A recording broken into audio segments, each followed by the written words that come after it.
In this video, we will discuss two components that interact directly with a database: DropdownDB and Autocomplete. Both serve the purpose of providing options to users and share the same configuration, but differ in user interaction with the component. In contrast to the standard dropdown, DropdownDB ensures automatic updating of the options list, as each new record in the source form becomes an option in the component. This provides users with the ability to easily edit and add new options.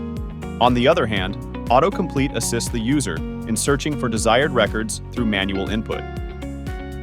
This approach allows the component to provide a considerably larger number of options compared to DropdownDB, which allows a maximum of 300.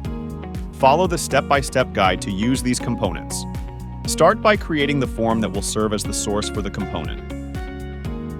Add a text field and create some records. Next, create another form and add either DropdownDB or Autocomplete. Remember that both share the same configuration. In the field properties, under Source, select the form you created earlier. In the description field, choose the corresponding field.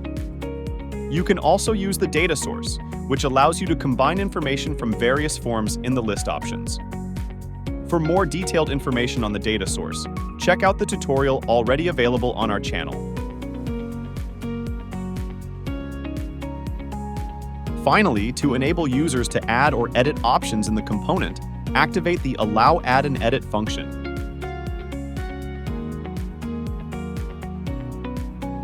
If you have any questions or want to learn more about the builder, check out our other tutorials on YouTube or get in touch with us through our social media channels.